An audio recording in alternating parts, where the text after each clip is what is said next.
үзэгчтэй номын ертөнц нэвтрүүлэг энэ удаагийн дугаараа Шангрила Моллын 3 дахь бүрт байрлах Интерном номын хөтөлбөрийн шин салбарыг танилцуулахаас гадна шинэ номын мэдээлэл мөн өнгөрөх 7 хоногийн борлуулалтаараа тэргүүлсэн номуудыг танилцуулах болно. Ингээд нэвтрүүлгээ эхлүүлцгээе. Ууши урагшлая.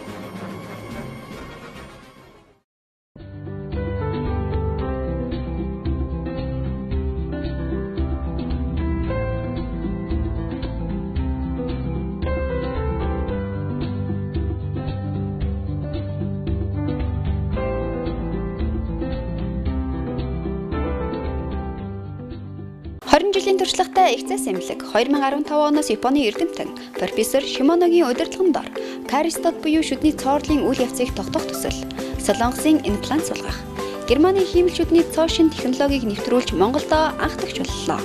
Бид шүдний эрүүл ахуйн цоо шин 90 үнийг эхлүүллээ. Найрсаг үйлчилж, насан туршийн нэмсэглэл бэлгэлнэ. Нэвтрүүлэг маань үргэлжилж байна. Шангрила Моллын 3 дахь бүрт байрлах Интерном номын хөтөлбөрийн шин салбар нээлттэйгээд удааг байгаа байлээ. Ингээд Интерном номын хөтөлбөрийн шин салбараар бүгдээрээ цэцэлцгээе. За ингээд Интерномын менежер давах хөгчтэйгээ уулзаад байна. Танд энэ өдрийн мэндийг хүргэе. Баярлалаа. Та бүхэндээ ч энэ өдрийн мэндийг хүргэе. Интерномынхоо шин салбарыг танилцуулах жаадаа их баяртай байна. Энэ сарын 18-нд Шангрила дахь салбараа 16 цагт үзэгч уншигч ол та бүхэндээ одоо нээлттэй бид нэр хийлээ. За энэ нээлтээрээ болохоор бид нэр цоо шин одоо дөнгөж одоо хэвлэх үйлдвэрээс гарсан монголчууд номынхоо 4 дахь ботыг одоо гардан энэ сайхан салбартаа одоо номынхоо нээлтийг хамтдагч хийсэн. Энэ салбарын маань онцлог болохоор дэлхийн одоо сонгодог уран зохиол болон утга зохиол, хувь хүний хөгжөөл, хүүхдийн одоо бүхий л одоо уран зохиолын номнууд, сэтгэхүйг хөгжүүлэх, IQ-г хөгжүүлэх, мөн гэр ахуйн болон эрүүл ахуйн бүхий л төрлийн одоо номуудыг нэг хэл дээр нь тэр зохиолчин бүтээсэн, туурвсан хэл дээр нь унших бололцоог одоо бид та бүхэндээ олгож байгаа одоо маш их баяртай байгаа. Дэлхийд одоо борлуулалтаараа тэргүүлсэн, шилдэг болсон, бестселлерт орсон номуудыг бид хугацаа алдалгүй тухай бүрэн, тухай сар бүрт нь нийлүүлж авах ийм одоо зорилгыг тавьж байгаа. Ингэснээр одоо Монголын маань уншигчид дэлхийд нийтдээ хүл нийлүүлээ алхах одоо нэг боломжийг нээж өгч гэнэ гэдэгтээ их баяртай байгаа. За хүүхдийн тоглоомын онцлог болохоор Германы Kickerland брэндийн энэ тоглоомуудын давуу тал нь хүүхдийн нас сэтгэхүй онцлог тохирсон ийм тоглоомод байгаа. Нэг осондоо ээж аавд маань хүүхдэд үлгэр уншиж өгөхөөс гадна тоглоомтой хүртэл хамтдаа тоглох ийм одоо бүрэн бололцоог одоо бий болгосон. Ингэснээр одоо хүүхдэд хүмүүжүүлэх, халуун дулаан орчин бий болгох, хүүхдэд тэр одоо тоглоомоор бүхий л одоо таны мэдэхгүйг одоо таниулах ийм одоо бүрэн бололцоотой байгаа. За 9-өөс дээш насны хүүхдүүд болон хөвгүүд, охтуудад зориулсан өөртөө хэрхэн яаж цамц нэхэх үү, тоглоомондоо хэрхэн яаж бамбруушандаа ямар хувцас хийх үү гэдэг ийм тоглоомуудыг одоо Германы Kickerland брэндийн насны онцлогт зориулсан тоглоомуудыг бид бол оруулж ирснээр давуу талтай байгаа. Бичиг хэргийн болон зургийн одоо дэвтрийн комуудыг бид авчирж байгаа. За зургийн дэвтрийн одоо ком маань ямар давуу талтай вэ гэхээр хүүхэд зурах аргачлалтай зургийн дэвтрээ авч явахд авсаархан мөн одоо харандаа өнгийн харандаан цугтаа усан будгийн цугтаа ком бүтээгдэхүүн байна. Нэг осондоо та манад ирснээр 4-5 төрлийн юмыг энэ тентээс цуглуулж авахаасаа илүү нэг дор нэг ком юмыг бол авах одоо бүрэн болцоотой байгаа. Дэлгүүрээ танилцуулсан давах хөгчтэй баярлалаа. Ингээд таны ажилд чинь амжилт хүсье. Баярлалаа. Үзэгч олондоо та бүхэндээ ажлын амжилт хүсье. Шангрила Моллын 3 дахь бүрт байрлах Интерномын шин салбараар үзэгч таа ч гэсэн зочлоод үзээрэй. Ингээд шин номын мэдээлэлээ үзэгчтэй хүргэж байна. Би Монгол улсаас бүгд найрамдах нийтийн улсад суугаа онц бүгд бүрэн эрхт сайдаар ажилладаг. Тэгээд суугаа орноо өөрийнхөө их оронд ард нийтэд танилцуулах нь бас нэг үүрэг байдаг. Хоёр орны харилцааг өргөжүүлэхээс гадна засаг дэрийн харилцааг өргөжүүлэхээс гадна олон нийтийн харилцаа, таны мэдхийг нь бололцоотой хэрээр хөхүүлэн дэмжих нь бас элчин сайдын яамны үүрэг л дээ. Монголын болоод олон орны зохиолчдын зохиол бүтээлийг орчуулж, хэвлэж, тэгээд нийгэмд оюун санааны хөрөнгө оруулалт хийдэг Монс өдөр хэвлэлийн газраас энэ 7 хоногт энэ номыг хэвлэж гаргасан. Тэгээд нийгмийн амьдралаа арчилсан зарчмын үндсэндээ зохион байгуулдаг улс орнууд дотор хамгийн том нь гэж тооцогддог энэ этхийг. Тэгээд энэ этхийг улс бусад арчилсан бүх улсыг нийлүүлсэнтэй илүү олон хүн амьдардаг учраас тэгж тооцдог юм байна.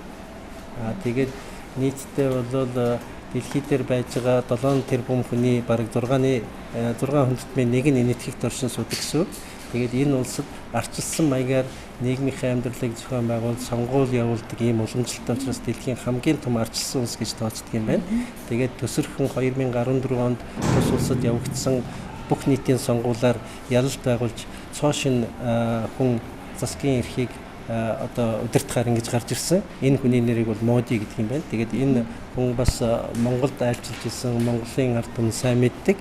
Тэгээд энэ хүн өөрөө зорилт дэвшүүлээд тэр зорилгоо нийгэм олондоо танилцуулаад тэгээд тэдний улс төрийн дэмжлэгийг аваад ингээд бүх нийтийн сонгуульд ялалт байгуулсан энэ тухай Английн зохиолч Price Lance гэж хүн нэлээд тийм бодиттой байдлаар төвч үзлээс үүднээс бичсэн юм байна.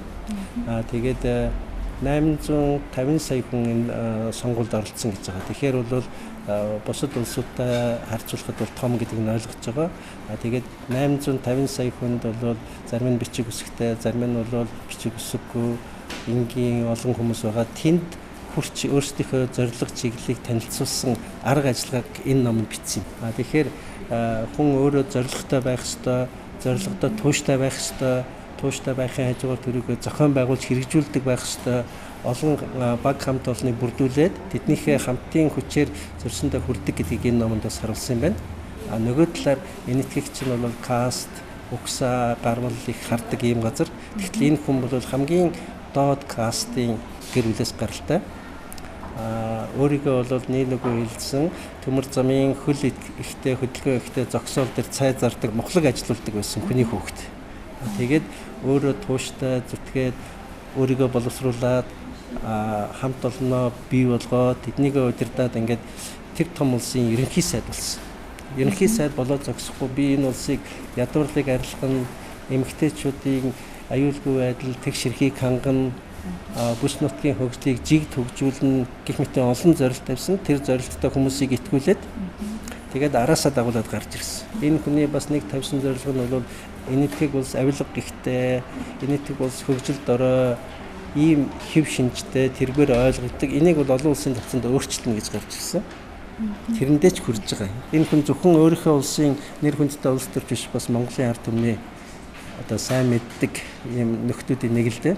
Тэгээд энэ хүн өөрийгөө танилцуулсан зорилго чиглэл өөрийнхөө удирдах байгаа энэ этхийн ардын нам гэдгийн зорилго чиглэлийг танилцуулсан урд нь засаг төрд байгаагүй учраас энэ хүний тухай энэ намын тухай хэн ч сайн мэддэггүй байсан. Одоо ингээд ном гарсан энийг нэлээд өөр улсын бодиттой хандсан тийм байр сууриас зохиолч бичсэн учраас энэ номыг би Монголын уншигчид үзвэл бас илүүдэхгүй байх гэж үзсэн. Тэгээд энэ номыг хэвлэж гаргасан Монс өдөр хэвлэлийн газар олон хүний хүч хямралд орсон л доо. Редактораар нь төмөр гэж хүн ажилласан, сайн ажилласан бас өшөө олон улсуудын хүч хямралд орсон. Тэгээд энэ номнууд бас манай анхны улс төр сонирхдаг улсууд, улс төр судалдаг улсууд, оюутнууд тэгээд нийгмийн танин мэдхүүд бас хэрэгцээ шаардлагыг хангах байхаа гэж бодож байгаа. Орчуулгын хувьд бол өнгөрсөн 2015 оны сүүлд 10 хэлцээр дууссан.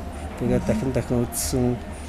Тэгээд сая 7 сар хэвлэлийн газар өгөөд тэгээд 8 сард ингээд хэвлэгдээд гарч байгаа. Урд нь бас ер нь ажлынхаа хажуугаар ийм нийгэм олондоо хэрэгтэй монголчуудыг гадны хүмүүс юу гэж боддгийг, яг үж хардгийг тэр тухай тэгээд залуу үеийнхээ үнэт зүйл, ёс суртахуунд тусдаа гэсэн номнуудыг орчуулсан л да. Тэгээд зарим нь бол энэ Монс өдөр хэвлэлийн газар дамжуулж гаргасан. Нэг нь бол тэр Чингис хаан өнөөгийн ертөнцийг үндэслэгч гэсэн нэг ном байгаа.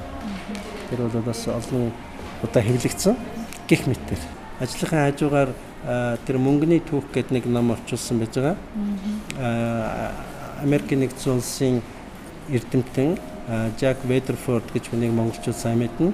Энэ хүний Мөнгөний түүх гэж номыг орчуулсан. Энэ 9 сард гарна. Түүнээс гадна бас Мич альбомыг зохиолч байдаг. Манай уншигчид бас сайн мэднэ. Энэ хүн бол Америкт ихэд нэр гарч байгаа залуухан зохиолч. Энэ хүний Диваажинд уучрах 5 хүн, Морито өнгөрүүлсэн Бям мигмар гаргууд гэсэн энэ номнууд 2 номыг эмхэтгээд ирэх оноо ихээр бас хэвлээс гарах болов гэж бодож байна. Би багтаа гэж миний одоо сонд засгийн газрын мэдээ сонд дараа нь үргэлжлүүлээ 100-ны мэдээ сонд ажиллаж байхдаа би багтаа гэдэг болон хөтэлдэг байсан. Тэгээ энэ болонгийн санаа нь бол анх олж авсан юм бол одоо энэ гамдан тэгчлийн тендэргүй хам чой хамгаатай ярилцлага хийхээр зорж очсон. Тэгээд ярилцлага хийсэн боловч нөхөлтөй болоогүй. Гэхдээ өөрийнх нь хүүхэд насных нь бол их сонирхолтой байсан. Тэгээ ирээд одоо нэгэнт одоо нэг төлөвлөгөөнд хийсэн материал гаргахын тулд яаж хийх вэ гэж бодоод бас дугаар удирдагчтайгаа яриад яасан чи чиний хүүхэд насныхын тухай яг тагнаад дангаар нь юу хийчих гээд тэгээ би багтаа гэдэг болсон анх 100-ны мэдээ сан дээр гарч ирсэн. Тэгээ бас нэг 2 жил яваад анхныхаа нэгдэх зурлыг гаргасан. Тэгээ тэрнээс хойш 2001 онд зурлын маань анхны дугаар гарч ирсэн. Тэрнээс хойш 4 дугаар гараад энэ жил гарсан. Дундаа бол завсрал ихтэй, заримдаа залхуурн, заримдаа ч тэгээд бас яг ном болгоо гаргах чихээр санаад өгөхгүй ч юм уу ингээл яваад идэг усараад. Тэгээ яг энэ 5 дахь зуралд нь бол одоо ингээл Актемич амарсан аваа. За тэгэл Дархаавар Батэрдэн шог зураач наалтартай нөгөө Адиягийн Батэрдэн төрийн сойрхолт эмч амбаг гихчлэн хүмүүсийн баримтны тухай гарсан да. Ном дотор одоо жишээ нь Үндэсний хүүхний холбооны дэвтэргүүн Соёлын сэтгэлтэн доктор Данзангуй багцны тухай. Тэгэхдээ хүмүүс уншаал бас янз бүрээр л ярьдаг. Эхний зураг гарснаас хойш гэхээр ч нүдэ бараг л 15-6 жил болж байна. Тэгэхээр нэг 5 зураг гэхээр бас их удаан л 3 жил орчимд л нэг зураг гаргасан юм шиг байна. Одоо би нэг спортын 2 ном бичиж байна. Спортын сэдвээр би бас нэлээд бичсэн. Сонд өгдөө. Тэгээ тэрний хавьгаар бас энэ Монголын цууд гэж ном гаргасан. Энэ бол дандаа тамирчдын тухай. Хөргөл гэдэг би бол таталбарл гэж нэрлэж гаргасан. Тамирчдын тухай. Гэхдээ их яг тийм утга уянгийн баримтад утга уянгийн таталбар байдаг. Зүгээр хүмүүсийн тухай бичээгүй. Яг цэвэр баримтан дээр тулгуурлаж бас жоох уянг оруулж бичснээр бас нэлээ өвөрмөц ном болсоо л гэж хэлсэн хүмүүс ч яасан. Тэгээ бас манай нэг сэтгүүл зүйн үсний 100 жилийн ойгоор сэтгүүлчдийн нэгдсэн хэвлэл маань нэрэмж чагналаа энэ номд маань өгсөн. Нэг 2-3 жил бодчих бичсэн ном шүү. Олон жил бодсны үр дүнч бас гарсал гэж боддоо шүү. Өөрийнхөө хэмжээнд бол марч гэсэн сэтгүүлч гэдэг их гал тогоонд бас хэдэн жил чанагдсных бас нэг өөрийн гэсэн нэг өөрийгөө шавхсан юм гаргаж үзье гэж л нэлээ хичээсэн. 20 жил бичсэн ном, 30 жил бодож бичсэн ном, өчигдөр бичсэн юм шиг л санагдж ивэл тэр жинхэнэ ном байх л гэж боддоо шүү.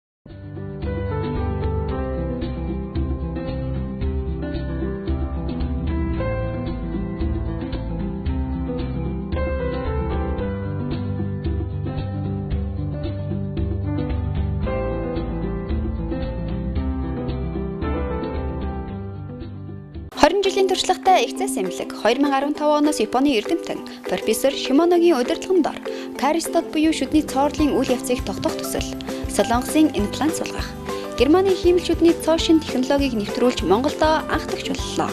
Бид шүдний эрүүл ахуйн цоо шин эрүүл үнийг эхлүүллээ. Найрсаг үйлчилж, насан туршийн нэмсэглэл бэлгэлнэ. Номын дэлгүүрээс одоо номын мэдээллийг үзэж уншиж та бүхэндээ хүргэж байна. Тэгэхээр бас бестселлер бол номын тухай мэдээллийг хүргэхээр хаач байсан хэрхэн Парис чүжиг байх ба номын эрхлэн гарагч энэ хоёрыг үрж ирүүлээд байна. Тэгэхээр энэ өдрийн мэндийг хүргэе. За баярлалаа урчин ч гэсэн өдрийн мэнд. Ном нэлээд амжилттай байлаа. Энэ хоёроос өөрийнхөө тухай танилцуулаач. За энэ хоёр гэдэг тэгээд миний мэрэгжил бол хуульч одоо бизнес удирдлагаар англи төгссөн. Тэгээд номны орчуулагч бол биш. Гэхдээ миний 2 дахь удаага орчуулсан ном. Үндсэндээ бол анхных нь бол 2008 онд толичиг орчуулж байсан. Тэгээд энэ бол яг миний яг ном гэдэг утгаараа яг анхных нь бас өнгөрсөн жил орчуулж гаргасан ном аа. Тэгээ одоо бол дизайнераар ажилладаг, дизайнер, стилист. Тэгээ дээрэс нь өөрийнхөө мэрэгчлэлээр бас компаниуд зөвлөгөө өгдөг. Бүр ямар их хөрвсөн мэт нэ хуульч мэрэгжил хайчваа. Яг нөгөө бизнесийн удирдлага хууль хоёр маань яг зэрэгцээд явдаг учраас тэрнгээр компаниудад бас зөвлөгөө өгдөг л дөө. Дизайнер бол яг хувийн сонирхол хобби юм байна тийм.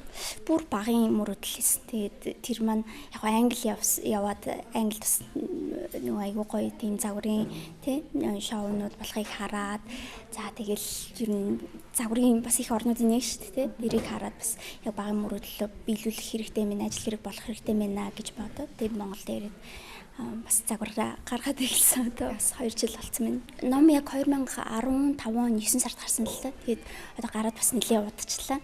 Тийм нэлээд удсан. Тэгээд тэрний гарснаасаа хойш бол хүмүүсийн сонирхлыг бас нэлээд татсан. Тэгээд яагаад татсан бэ гэдээ би өөрөө бас гайхсан л та. Тэгээд миний хувьд анх би яг гарсныхан дараа аваад уншсан. Тэгээд аваад унших тэр үед би өөрөө бас нэг за яг юу хийх вэ, яах вэ гэсэн нэг юм хүний нэг төрөгдөлд ордог үе байдаг. Яг тийм үедээ бас орсон юм болов. Тэгээд номыг яг уншсны дараа бол үнэхээр өөрийнхөө хүсэл мөрөөдлийнхөө төлөө зоригтой байх хэрэгтэй юм байна. Ер нь бол эн чинь богинохон амьдрал учраас зоригтой л алхмуудыг хийгээд амьдрах хэрэгтэй юм байна. Зөв амьдрах хэрэгтэй юм байна гэдэг ийм жижигэн зөвлөгөөнүүд бас байдаг ч гэсэн гол санаа нь бол энэ санааг өгөөд илтгэл зоригтой байх хэрэгтэй гэсэн. Тий, одоо Юунд ч зэрэгтэй авах.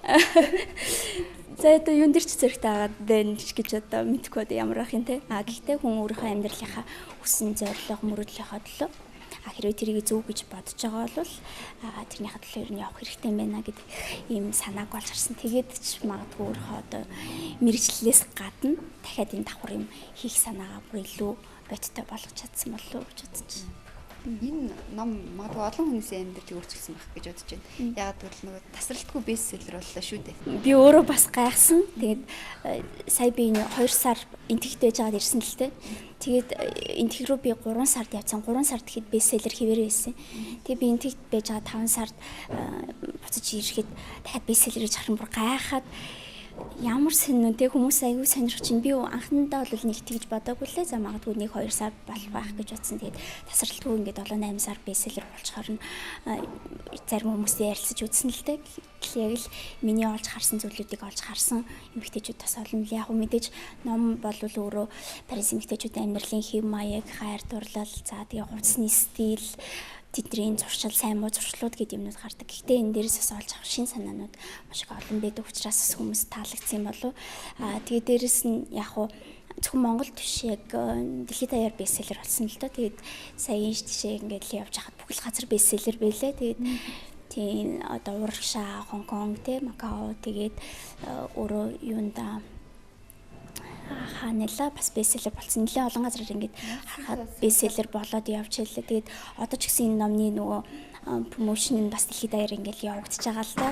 Энэ зохиолч эмэгтэйчүүдийн одоо Каролайн өөрөө бас сайхан Дани улсад байсан баха. Дани улсад нээлттэй хийгээд явж ирсэн. Тэгээд Монгол бол яг 30 дахь орн болж гарч ирсэн. Эмэгтэйчүүд хатарч утсан ном баг тийм. Ер нь эрэгтэй хүмүүсээс нь л уншдаг юм лээ.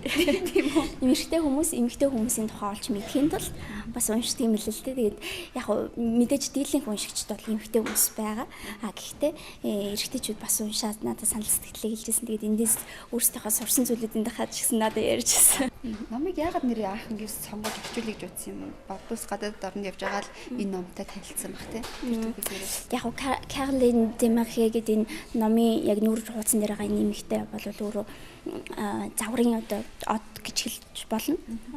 Өөрөө загвар өмсгч байсан. Одоо хөгжмийн продюсер, одоо том брэндүүдийн нүүр царай болдог Lancome Chanel гэдэг.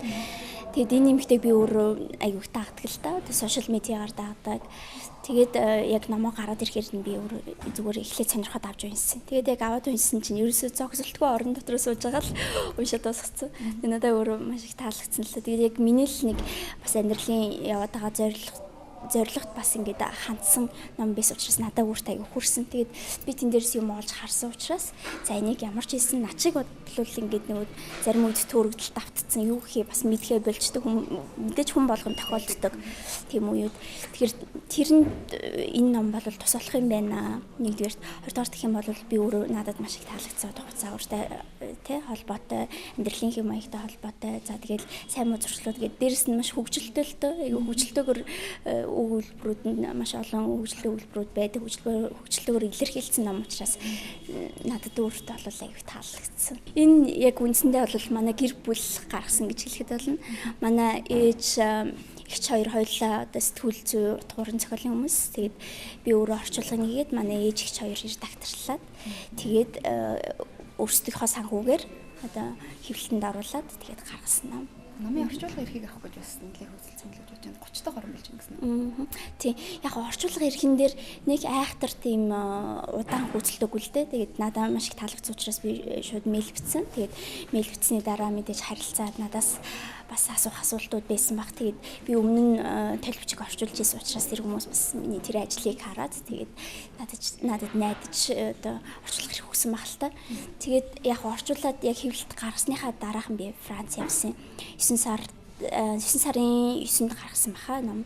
Тэгээд 9 сарын сүүлд Парис руу яваад тэгээд яг нөгөө номынхоо хүмүүсээ урилахаар яваад тэгээд Парист очиод хүмүүстэйгээ уулзаад нөгөө хэвлэлийнхаа газраар очиод тэгээд үнэхээр гоёсэн л яг бусад орнуудад бол дандаа хэвлэлийн компани эрхийг авсан юм лээ. Эрхийг авч гаргасан. Тэгээ Монголд бол яг ийм хувь хүн тэгээд нэг ийм загвар сонирхолтой нэг ийм охин тий очиод ингээд аваад эрхийг аваад орчуулж гаргасан. Тэдэрт өөрсдөөс их сонирхолтой байсан юм лээ. Тэгээд ном яагаад тэр хүмүүс бас айгүй олзуурхуйчтай Монголд орчуулах эрхийг өгсөн гэхээр номон дээр Улаанбаатарын тухай бас дурдсан байдаг байхгүй юу?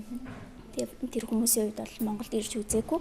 Тэгээд Улаанбаатар гэдэг бол тэдний үед Монгол гэдэг бол төсөөр орчин тий хөдөө нутгийн талаар ингээд өөрсдөө боддог учраас төсөөр гэдэг утгаар нь номон дээр дурдсан гэдэг. Тэрнээс их сонирхолтой байсан юм шиг. Тэгээд олон орны ингээд өөрсдийнх нь хийж байгаа зар сурчлагаан дээр Монгол юм ковер аяг их явсан л та. Монгол орчуулгын ковер. Магадгүй нэг их орноо бас нэг тиймээс өөр өнцгөр төсөөллөөс нь өөрөөр бас танилцуулах тэр боломжийг олгосон байна. Одоо тэгж найдаж чинь тэг яг өөртөө гайхчихлээсэн л да Монгол бэ одоо хэдэн хүн амтай лээ 3 сая нийслэл хэдэн хүн ам бэ 1.5 гэхээр гайхчихсан л да тэгээ хөөх одоо тэгээд ном тэгээд Монголын эмэгтэйчүүд одоо энэ номыг сонирхох уу гэд тэгээд гол нь яг заавал Франц байх албагүй тий за тэр утгаараа биш гол нь ми энэ дээр суулж харсан санаа түрүүний нөгөө хэлсэн шиг одоо өөрсдөө өсөл мөрөдлийнхөө төлөө зоригтой шулуухан одоо хийх хэрэгтэй байна л гэдэг юмыг харсан учраас энийг л үгүй гэж би тэднэрт хэлсэн л дээ энэ санааг л би хүмүүст хүргэмээр байна. Тэгээ өөрсдөө ч гэсэн за чи одоо бидний номны гол санааг олж харсан учраас бид нар ч гэсэн баяртай байна. Хитэн ширхэг одоо зарагдах нь хамаагүй чи зүгээр эрхийн одоо ингээд аваа тий. Аваад ямар ч гэсэн өөрөө дуртай одоо орчуулад гаргаа тэгээд биднэрт бол аягүй сайхан санагдаж байна. Бас нэг юм шал өөр оронд тий бидний төсөөл одоо нөгөө Чингис хаанаар төсөөлдөг, мороор төсөөлдөг юм оронд бидний номыг аваад хүрнэ гэдэг бол аягүй сайхан санагдаж байна. Тэгээд тэдний төсөөлжсэн энэ бестселлер болно гэж бас төсөөлөөгүй л те манай энэ зохиолчд тэгээд хэвлэлийн газар маань Францтай. Тэгээд яг үргэлжлээд 8 сар бестселлер болсон чинь өөртөө их гайхсан. Ингэж сонирхож уншиж байна уу? Тэгээд би эхнийхээ хэвлэлтэнд оруулчаад ингээд дуусгах чинь гэж бодсон л доо. За дахиж хэвлэх шаардлагагүй. Тэгсэн чинь эхний хэвлэлт дуусчаад би яг тэр үед чинь тэгээд яг Европ явцсан үед хүмүүс аюух асуусан байхгүй. Тэгээд за ирээд хоёр дахь хэвлэлтэндээ оруулчаа гэд хоёр дахь хэвлэлтэндээ оруулчаад би Вьетнам явсан байхгүй. Тэгээд Вьетнам явж тэр чи дуусчихсан. Тэгээд би бүр гайхаа за окей 3 дахьадаа бас оруулах хэрэгтэй байна гэ. Тэгээд 3 дахь хэвлэлт маань одоо ингээд явж байгаа л да. Хүн яг зөв юм барьж аваад зөв юм чин сэтгэлээсээ хийх юм бол хүмүүст хүрдэг юм байна. Тэгээд яг ямар нэгэн байдлаар тодорхой хэмжээгээр хүмүүс тустай байсан учраас хүмүүст хүрсэн болов. Түүнээс бол нэг айхтар том амжилт гэж бол харахгүй л байгаа яг. Олон шиг зөргижүүлж байгаа амжилт биш үү? Магадгүй л энэ тийм магадгүй л энэ. Гэхдээ яг цаашдаа надад бол аюу урам маш их одоо урам зоригийг өгсөн л дөө өөрт маань. Удахгүй бас тэгээд нэг урт хугацаа биш байхаа нэг 2-3 жилийн дараа ч юм уу дараагийн ном ч юм уу эсвэл магадгүй нэг сарын дараа ч юм уу дараагийн ном гарч магадгүй яагаад бол бас мэдгүй байна те. Гэхдээ ямар ч байсан энэ ертөнцид хөл тавьсан байна.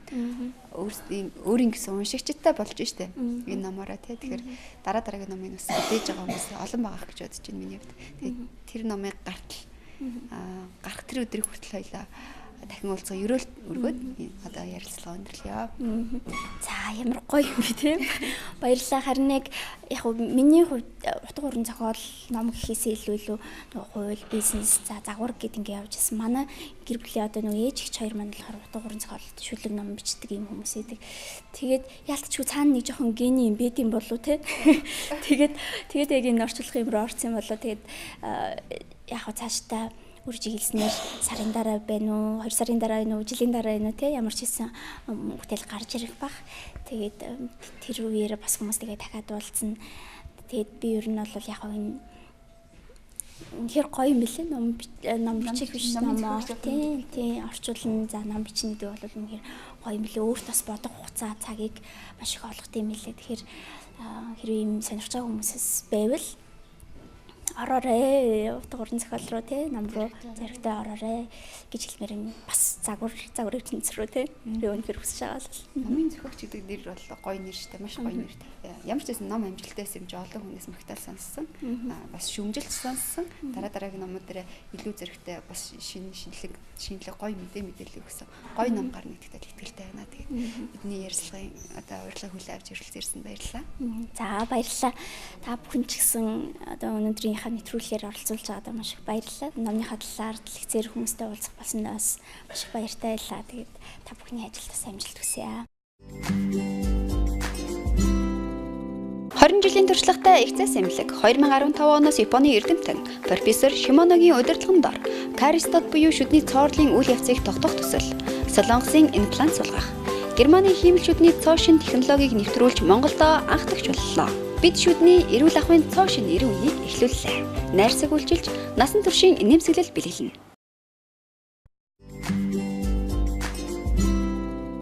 Өнгөрөх 7 хоногт борлуулалтаараа интерномд тэргүүлсэн шилдэг 10 номыг та бүхэндээ танилцуулж байна. 10 дугаар хоног Монс судар хэвлэлийн газраас эрхлэн гаргасан Джеймсийн 50 ба сарл цэмбэл зохиолчийн туйрвсан Алтан бушигт хаан гэсэн түүхэн роман болон дүр байрны борлуулалтаараа тэргүүлж орж ирлээ. 8 дугаар хоног Цэн рүүний чонон сүлд армаа маань орсон байна. Сэтгэл арсны цуврал бүтээлүүд болох 7 дугаар байрны галаар наацсан охин, 6 дугаар байрны дуун шивээс дахин 5 дугаар байранд зүгийн өр бостонсон охин орсон байна. 4 дугаар байранд Ким Явхагийн би өөрөө шийдсэн. 3 дугаар байранд Харуки Муракамийн минимум цувралын өнгөгүй Тасаки Цукури ба түүний эргэлтийн он жилүүд орсон байна. 2 дугаар байранд Габриэл Марсея Марксийн 100 жилийн ганцаардал. Өнгөрсөн 7 хоногт борлуулалтаараа тэргүүлсэн ном бол Стиг Ларсны Аалзны тооронд орооцолсон охин.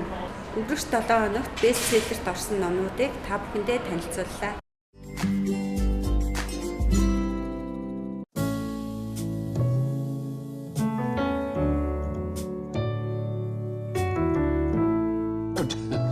Don't worry, this aroma can't be described in words. A stringent aroma of fresh Ahmed Ceylon tea invariably brings us back to the place where we are happy. Ahmed tea. Difficult to imitate, impossible to repeat. Ном бол миний хувьд өнгөрсөнтэйгөө зөвшөлтсөж, өнөөдрөөр амьдарч, ирээдүйн төлөө ажиллах мэлмиг нээж оюун ухааны минь гэрэлтүүлдэг юм аа. Бидний тарих толгой байнга завгүй байх хэвээр. За энд бол ном үнэхээр одоо хэрэгтэй байна. Ном бол бүтээл сэтгэлгээний их булаг юм. Ингээд нэвтрүүлэг маань энэ хүрээд өндөрлөж байна. Дараагийн дугаараар уулзтлаа. Баяртай үзэгчдээ.